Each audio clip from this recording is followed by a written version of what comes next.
Hi friends, welcome to KL creative thoughts. నిన్నైతే నేను మీషోలో ఒక శారీ పెట్టాను.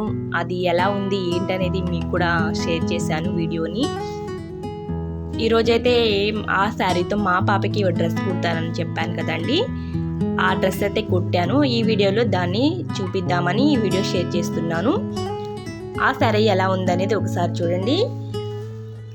ప్లీజ్ సబ్స్క్రైబ్ మై ఛానల్ అండి. తప్పకుండా మా ఛానల్ సబ్స్క్రైబ్ చేసుకోండి. ప్రతి అప్డేట్ని మీరు ఫాలో అవుతుండండి. మీ లైక్ సపోర్ట్ మాకు అందించండి. ఒకసారి శారీ చూడండి అండి. Cement colour and pink colour combination.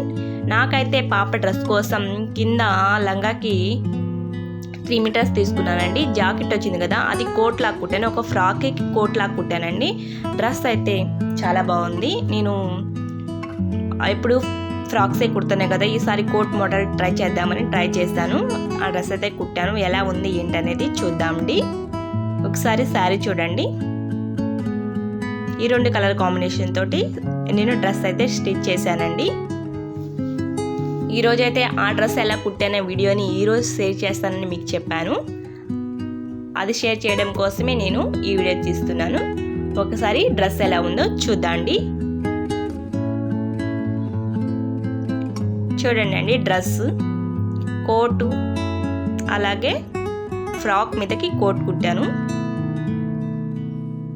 Dress అయితే సింపుల్ సూపర్ అని నేనంతే అనుకుంటాను. మీరు ఎలా ఉందో కామెంట్ చేయండి. కోట్కి అయితే హ్యాంగర్స్ లాగా ఒక లేస్ వచ్చిందండి. ఆ లేస్ తీసుకున్నాను. ఆ లేస్ తీసుకొని కోట్ చుట్టూరు కుట్టాను. దీనివల్ల లుక్ బాగుంది. అలాగే ప్యాచెస్ తీసుకొని ఫ్రాక్కి ఫ్రంట్ పార్ట్కి మరీ సింపుల్గా ఉండకుండా అవి స్టిచ్ చేశానండి. ప్యాచెస్ అంటారు కదా, అవి తీసుకొని స్టిచ్ చేశాను. హ్యాండ్స్కి అయితే ఫ్రిల్స్ పెట్టానండి. చిన్న చిన్న ఫ్రిల్స్ పెట్టేశాను. 3/4 హ్యాండ్స్ లాగా. ఇవి ప్యాచెస్ అండి.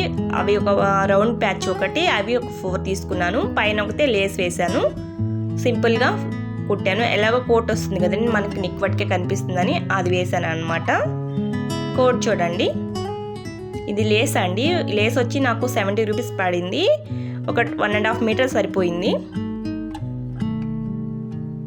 అదండి కోట్ మోడల్. ఈ ఫ్రాక్ ఎలా ఉంది ఏంటనేది కామెంట్ చేయండి. Please subscribe my channel.